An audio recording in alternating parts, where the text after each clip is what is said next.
Before you throw away another half-used bundle of herbs, look at what 15 living plants can replace. A bag of parsley gets opened for one dinner.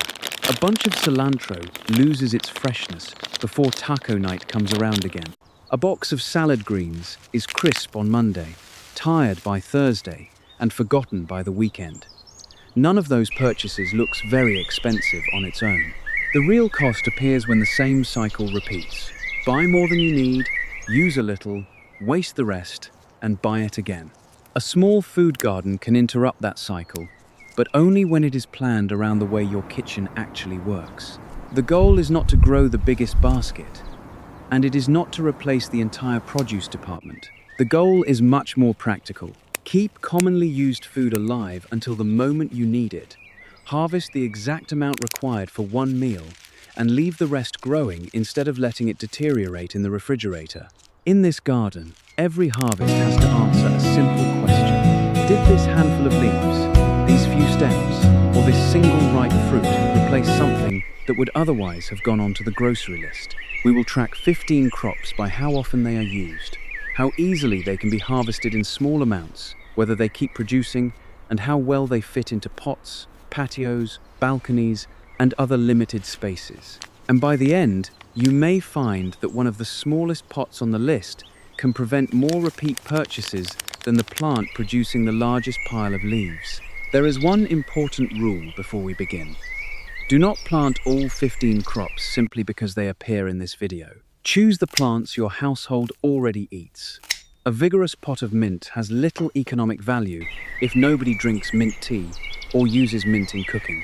A small pot of chives may be far more useful if it appears on eggs, potatoes, soups, and dips several times each week. High yield only matters when the harvest has a destination.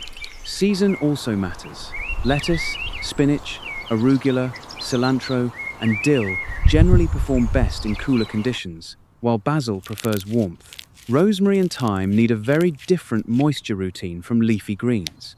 So when the title says to plant these now, it means to begin with the crops that match your current conditions, or prepare the others for their proper planting window. The smartest money-saving garden is not planted all at once. It is built in small, useful stages. To measure value fairly, we will use 5 questions. Do we use this crop often? Is the store-bought version commonly sold in more quantity than we need? Can we harvest only a little while keeping the plant productive? Does it need to be replanted or succession sown? And does it fit the space and care routine we can realistically provide? With those rules in place, the first crop is one of the easiest ways to stop opening an entire salad box for just a few sandwich leaves. Before planting, make the tracking system simple enough to use.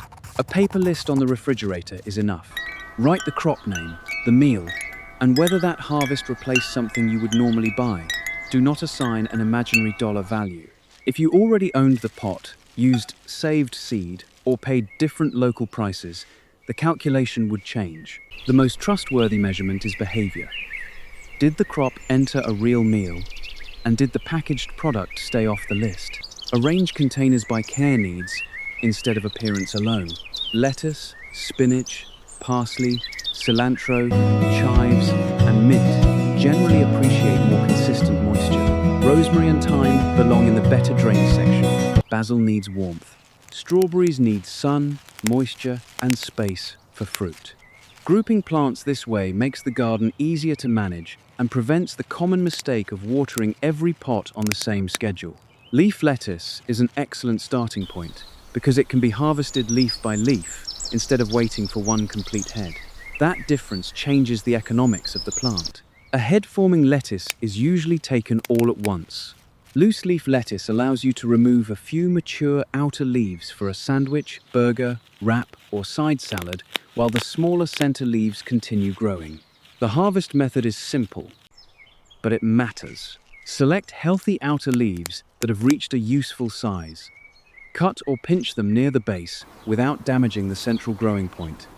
That center is where the next leaves are forming.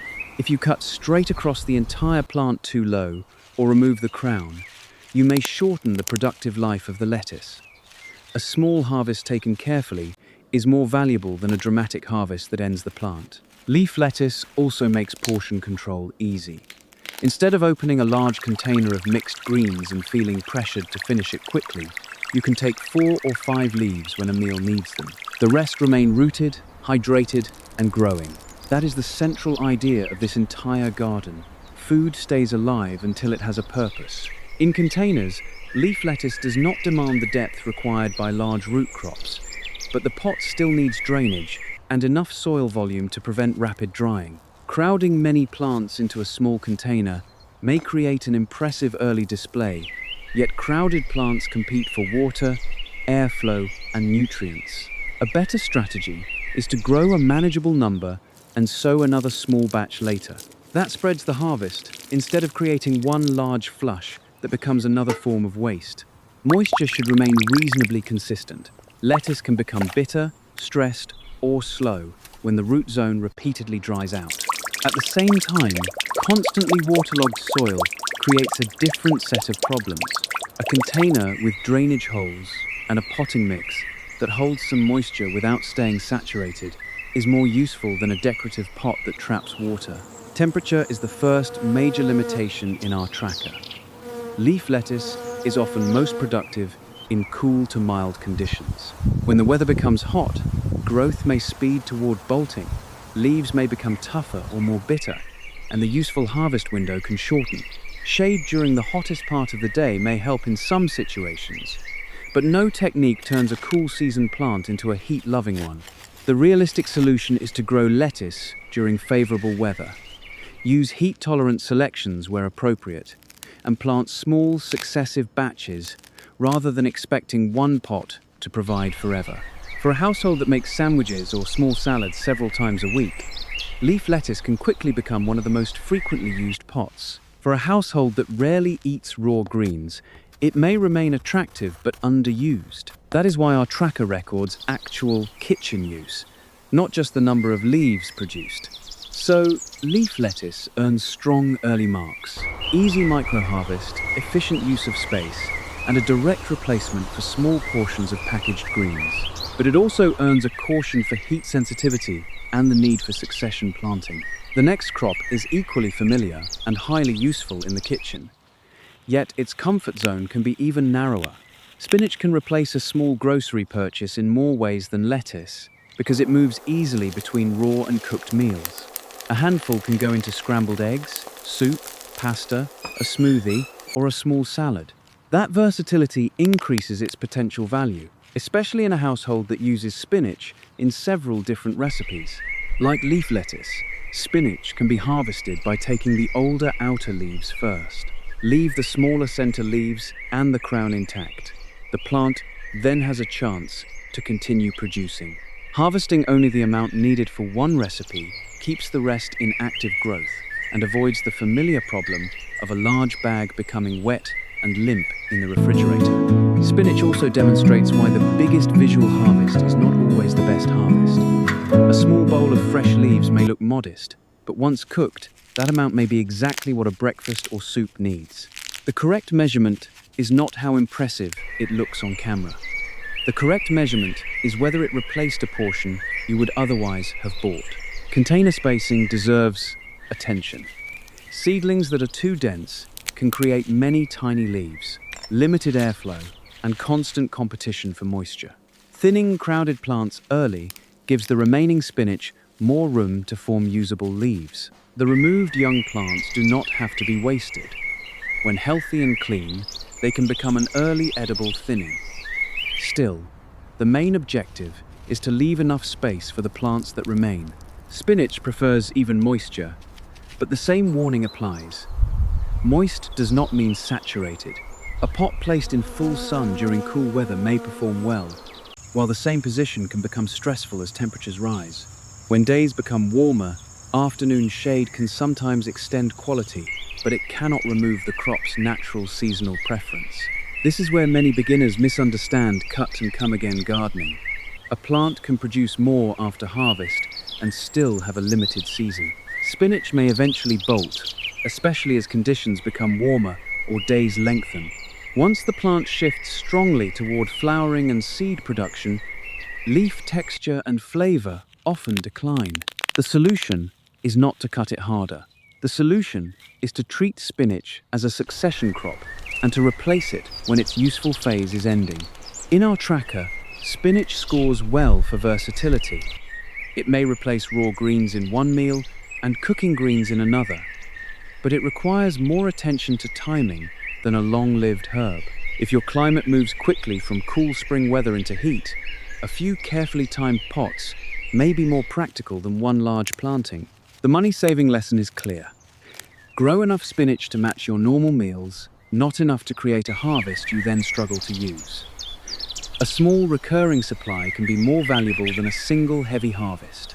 And the next crop takes that principle even further, because its strong flavor means a very small amount may be all you need. Arugula is not usually measured by volume, it is measured by impact. A few peppery leaves can change a sandwich, pizza, pasta, or salad. That makes arugula an excellent example of a crop whose value comes from flavor density rather than weight. Store-bought arugula is often sold in a bag or clamshell with more leaves than 1 or 2 meals require. Once the package is opened, moisture and damaged leaves can shorten its useful life. A pot allows you to remove a small handful at the moment the meal is ready. The remaining leaves stay attached to the plant. Harvest the larger outer leaves while they are tender, leaving the center intact.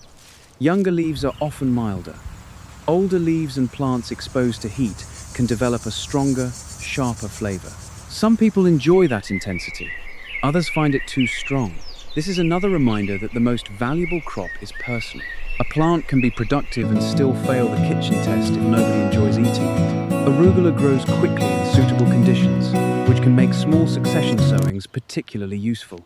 Instead of filling one container densely, sow a modest amount, then start another small batch later.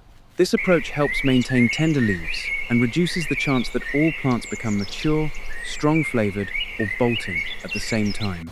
Moisture stress and high temperatures can reduce leaf quality.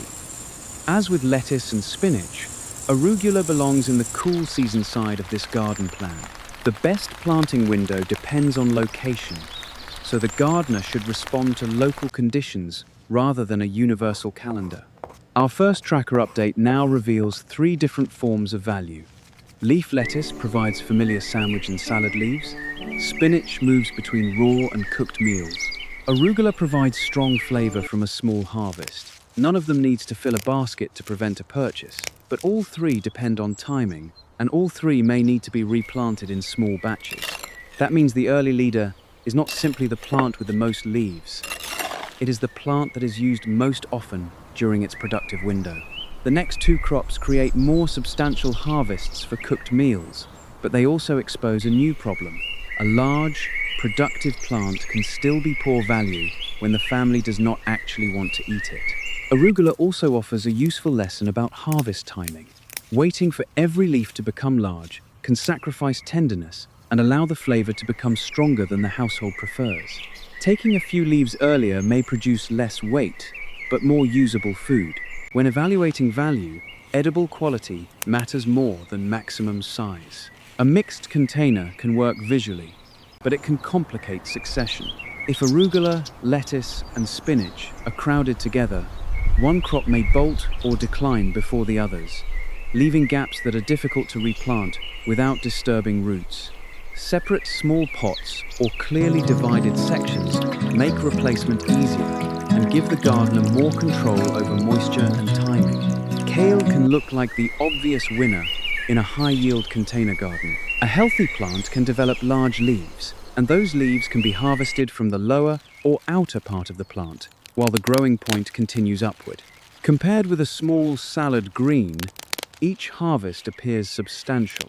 The useful question is not whether kale can produce. It is whether your kitchen has a regular place for it. Kale can go into soups, stir-fries, smoothies, baked chips, pasta dishes, or mixed sautés.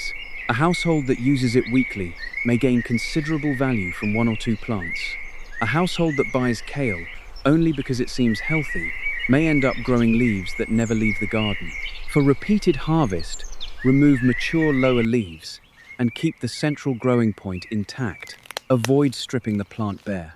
Leaves are the plant's energy-producing surface, so removing too much at once can slow recovery and weaken growth. Harvesting a few useful leaves regularly is more sustainable than taking every large leaf for one dramatic scene. Kale generally needs more root room and fertility than a small herb or a shallow row of baby greens. A stable container helps support the plant as it becomes taller. Consistent watering supports leaf quality, but drainage remains essential. The plant should not sit in stagnant water. Leaf condition also matters. Take healthy leaves before they become overly old, damaged, or tough. Regular observation makes small space gardening more efficient because you can harvest at the stage your household prefers instead of waiting for a large, mixed quality batch. Kale can continue producing through favorable conditions, and some types tolerate cool weather well. But performance varies by climate, variety, pests, and care. The video cannot promise an endless supply. What it can promise is a useful strategy. Keep the crown, harvest mature outer leaves, and match the number of plants to your actual appetite. On our tracker, kale earns a high potential yield score. It may provide more edible mass per harvest than lettuce or arugula. Yet, its avoided purchase score depends almost entirely on household habits.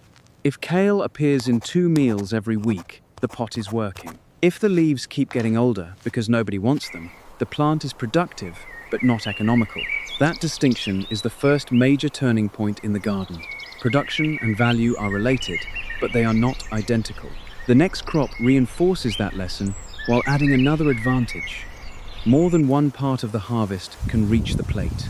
Swiss chard brings color, structure, and versatility to a container garden. Its broad leaves can be cooked like other greens, while the stems can be chopped and cooked separately because they usually need more time. When both parts are used, a larger share of the plant becomes food. For repeated harvest, select the oldest outer leaves and cut their stalks near the base without injuring the center. New leaves continue developing from the crown. As with kale, the goal is not to remove every mature leaf at once. A moderate harvest leaves enough foliage for continued growth.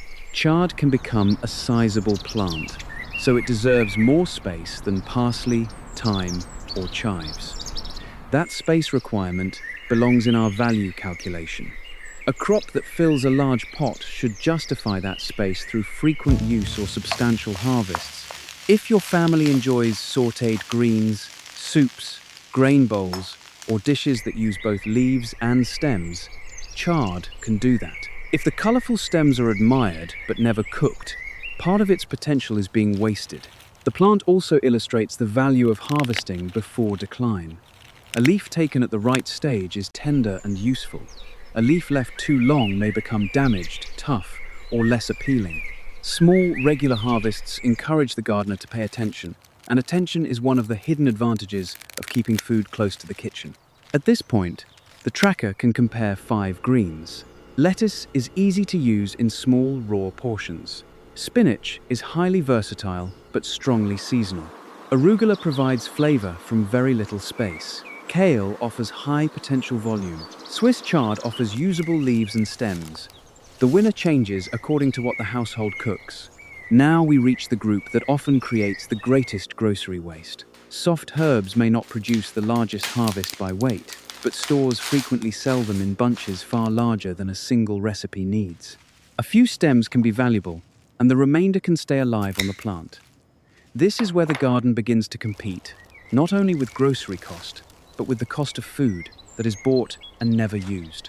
Parsley is a classic example. A recipe may call for a small handful, a tablespoon of chopped leaves, or only a few stems for garnish. The store often sells an entire bunch. Even when the bunch is inexpensive, wasting most of it makes every useful portion more costly than it first appears. A living parsley plant changes the timing. Instead of buying a bunch several days before it is needed, you harvest when the potatoes, pasta, soup, sauce, or grain dish is ready. The remaining plant stays rooted. The correct harvest is not simply snipping the leafy tops and leaving long bare stems. Choose mature outer stalks and cut them close to the base, while protecting the younger growth in the center. This removes the entire usable stem and opens space for new growth. Take enough for the meal, but avoid removing so much that the plant is left with very little foliage. Parsley appreciates consistent moisture and a container that drains. It can tolerate less intense light than some fruiting crops, but it still needs a reasonably bright location for strong growth. In hot conditions, protection from harsh afternoon exposure may help depending on climate and location. Flat-leaf parsley is often favored for cooking, while curly parsley can provide texture and garnish. The economic decision is not about which type is universally better. It is about which one your household actually uses. A thriving curly parsley plant is not a bargain if every recipe calls for flat leaf and nobody enjoys the substitute.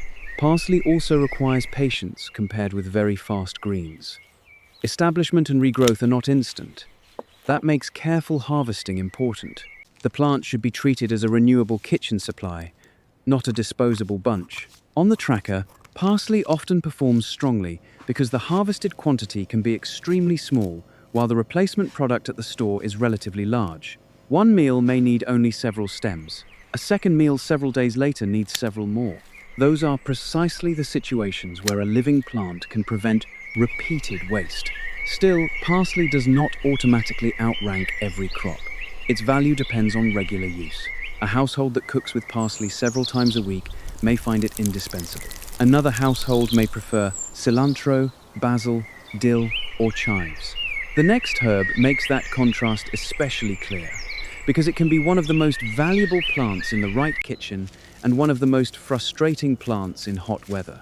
Cilantro can transform tacos, salsa, rice, soups, curries, noodles, and many other dishes, but it is also famous for disappearing in the refrigerator before the entire bunch is used. For households that love its flavor, growing it can prevent a highly repetitive purchase. The challenge is that cilantro does not behave like a long-lived woody herb. It is naturally inclined to complete its life cycle, and warm conditions can push it toward flowering more quickly. Once it bolts, the plant invests more energy in stems, flowers, and eventually seed. Leaf production changes, and the flavor and texture may become less desirable for the original purpose. That means one large pot is rarely the complete solution. A better plan is to sow smaller batches at intervals, so younger plants are developing while older plants are being harvested. The exact interval depends on weather, growth rate, and how much your household uses, so it is more useful to observe the crop than to promise one universal schedule. Harvest outer stems and leaves while the plants are actively growing. Do not remove every leaf from a small seedling. If the weather becomes hot, morning sun with some afternoon protection may help in certain locations, but it will not permanently stop the natural transition to flowering. When the plant completes its cycle, the seeds are coriander, which can also be useful, but the garden should not pretend that seed production is the same as an endless supply of cilantro leaves. Cilantro therefore earns two very different scores. Its kitchen value can be exceptionally high because many recipes use only a small amount, and store-bought bunches are often larger than necessary. Its continuity score is lower because succession planting is usually important. This is the midpoint where our tracker needs a new column. Until now, we have counted harvests and regrowth. From this point forward, we also ask whether the harvest was actually used in a meal. A plant can produce heavily and still save nothing if the leaves are never eaten. A plant can produce modestly and still prevent many repeat purchases if it appears in the kitchen again and again. That is the twist at the center of this video. The most productive plant is not automatically the most economical one. Value is production multiplied by usefulness. The next crop demonstrates how a small change in pruning can increase both production and usefulness, especially in warm weather. Cilantro also teaches an important planning habit. Do not wait until the final plant is bolting to sow the next batch. The replacement crop needs time to germinate and develop usable leaves. A simple visual cue is to start another small sowing while the current batch is still healthy, not after it has already declined. If the household uses cilantro intensely for one type of meal, align the sowing with that routine. A family that makes tacos every weekend needs a different supply from someone who uses cilantro once a month.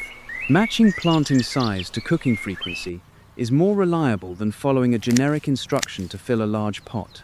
Basil is one of the strongest candidates for a warm season kitchen garden because it responds visibly to correct pruning. Instead of picking isolated leaves from all over the plant, find a stem with a healthy pair of leaves and cut just above that node.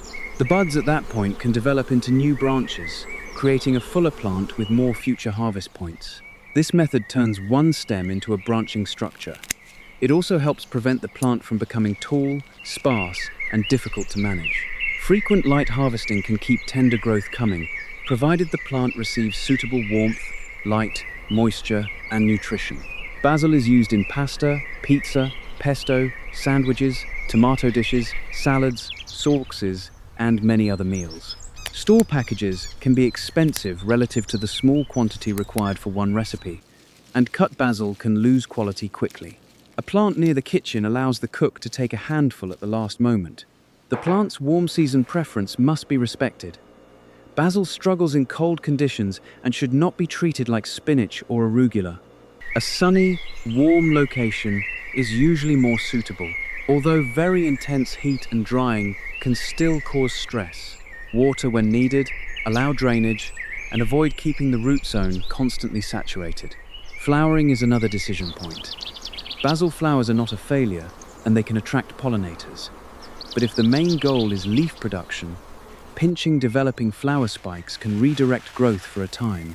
Eventually, the plant will still follow its life cycle, especially as conditions change. Again, productive does not mean permanent. On our tracker, basil can rise quickly for households that cook with it often. Correct pruning supports repeated harvests, and each harvest may replace a package that would have been partially wasted. But a family that uses basil only once a month may not need several plants. One well-managed pot may be enough. The visual reward of basil can be misleading. A huge bush looks valuable, but allowing it to outgrow the household's needs can create surplus leaves that go unused. Harvest, cook, preserve when appropriate, and keep the planting scaled to demand. The next herb is also fragrant and commonly sold in quantities larger than one recipe needs. But unlike basil, it should not be presented as an endless branching machine. Its value depends more on timing and succession. Basil can also be preserved when growth briefly exceeds immediate demand. Leaves can be turned into pesto, frozen in small portions, or used in sauces, but preservation should support the main goal rather than excuse overplanting. The most efficient system still begins with a plant size that matches normal use. Watch the lower leaves as well as the growing tips. Yellowing lower foliage can signal age, shading, root stress, or watering problems. Remove unhealthy material, improve airflow, and adjust care instead of continuing to harvest only from the top while the base declines. A balanced, open plant is easier to inspect and usually more useful in the kitchen. Dill can be remarkably valuable when a household uses it for potatoes, fish, sauces, salads, pickling, or soups. A recipe may need only a few feathery stems, yet the store package can contain much more. Harvest young foliage lightly while the plant is actively growing. Dill has a naturally upright, delicate structure, and a small plant should not be stripped heavily. As it matures, it shifts toward flowering and seed production. That change is useful for pollinators, pickling, and seed harvest, but it reduces the idea of a continuous supply of tender leaf. For that reason, dill belongs beside cilantro in the succession category. Small repeat sowings are often more practical than one crowded pot. They spread the useful leaf stage over time and reduce the chance that every plant flowers at once. Dill also shows why a money-saving garden should be planned around recipes. If you make dill sauce or potato dishes often, several small plantings may prevent repeated purchases. If dill appears only in one seasonal recipe, growing a large container may not make sense. Our soft herb tracker now includes parsley, cilantro, basil, and dill. Parsley offers steady, stem-by-stem harvest. Cilantro offers very high value in the right kitchen, but often needs succession. Basil rewards branching cuts in warm weather. Dill rewards timely harvest and staggered planting. The next two plants change the rhythm. They are compact, familiar, and easy to use in tiny amounts. Their individual harvests may look small, but repeated kitchen use can move them toward the top of the value list. Chives may be one of the quietest money-saving crops in the garden. A small pot can provide a few green blades for eggs, baked potatoes, soups, dips, salads, and sauces. Because the flavor is concentrated and the garnish is used fresh, the required harvest is often very small. Cut a portion of the leaves while leaving enough growth for the plant to continue photosynthesizing. Avoid repeatedly cutting every blade extremely close to the soil. A moderate harvest gives the clump time to recover. As the plant becomes established, it can be divided when appropriate, creating additional clumps without purchasing another herb plant. Chives fit neatly into limited space. They do not require the broad footprint of kale or Swiss chard, and they can be placed close to the kitchen. That convenience increases use. A herb located far from the cooking area may be forgotten. A pot beside the door becomes part of the meal routine. The tracker rewards frequency. If chives are used for breakfast 3 times in 1 week, those small cuttings may represent more practical value than a large kale harvest used once. This is exactly why the smallest pot can become a leader. Still, chives should not be cut faster than they regrow. Every plant needs recovery time. The objective is a long-term supply, not the maximum possible number of cuts in a short period. The next crop is even more familiar on repeat grocery lists. It appears in eggs, soups, noodles, rice, stir-fries, and garnishes, and it can be harvested in more than one way. Green onions are a kitchen staple because they work in so many meals. They can be harvested as whole young plants, or the green tops can be cut while the base remains in the soil. The choice depends on the recipe and the planting system. When cutting greens, leave a healthy base and enough leaf tissue for recovery. The plant may produce additional growth, but this should not be described as infinite regrowth. Repeated cutting can weaken the plant, and quality may decline. A more dependable approach is to plant small groups at intervals, so new onions are developing as older ones are harvested. Green onions also demonstrate the difference between regrowing kitchen scraps in water and producing a sustained crop in soil. A cut base placed in water may produce new green growth for a time, which can be useful and educational. For stronger long-term growth, the plant needs nutrients and a suitable root environment. Water alone is not a complete permanent system. In a pot, green onions can be spaced relatively closely compared with broad leafy vegetables, making them efficient for small areas. The key is to avoid such dense planting that airflow and root development suffer. On the tracker, green onions often score near the top because of their wide culinary use.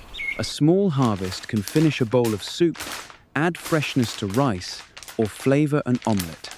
If those meals occur often, the pot repeatedly prevents a small purchase. Now the value list has a new kind of leader. Chives and green onions do not necessarily create the largest harvests, but they are convenient, compact, and frequently used. The next plant can produce much more foliage, yet that abundance creates a warning. Growth only becomes value when someone uses it. Green onions can be especially efficient in narrow planters, railing boxes, or recycled containers with safe drainage.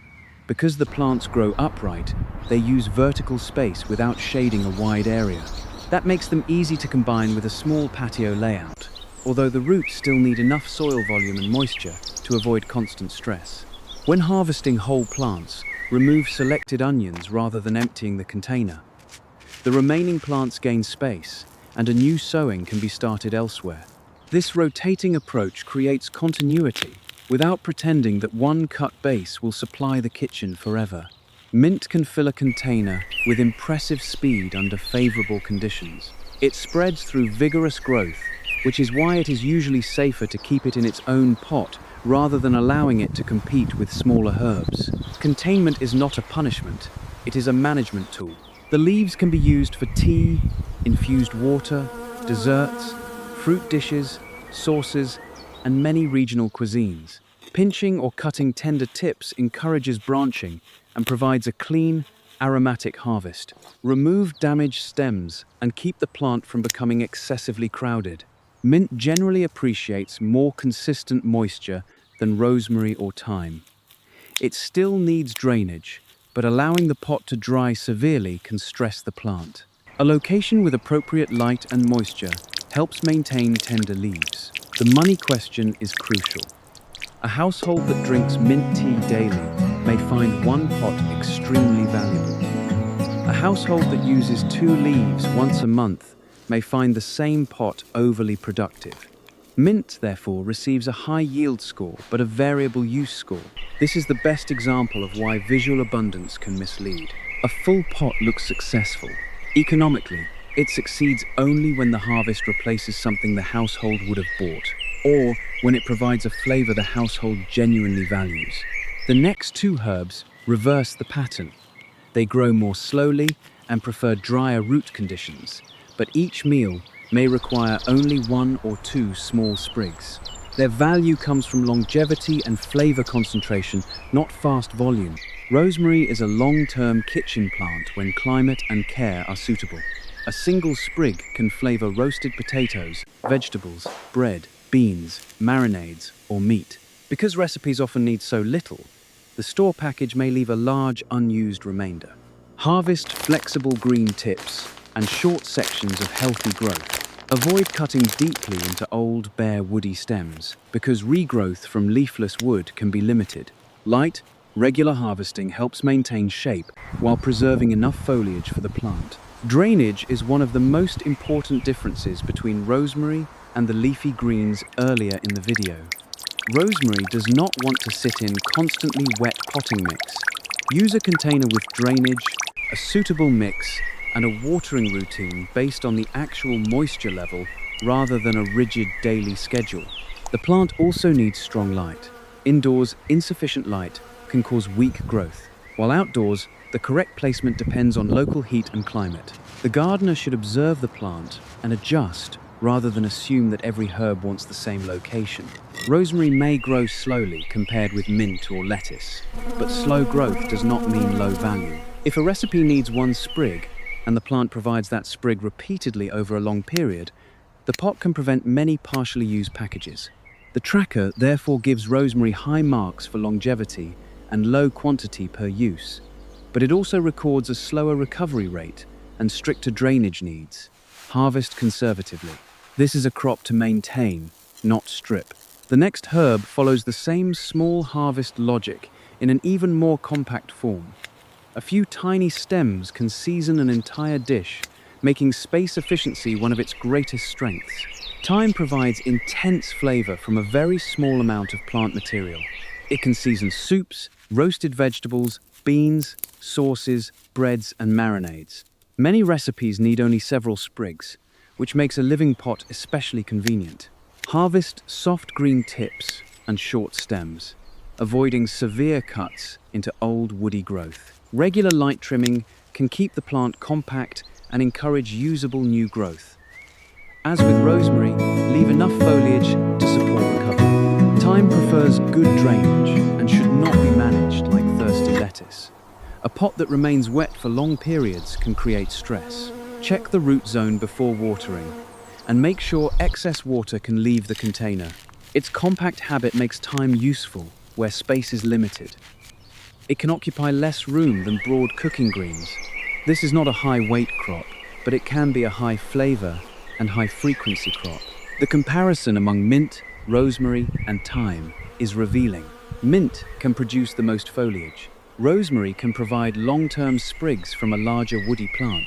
Thyme can deliver repeated flavor from a compact pot.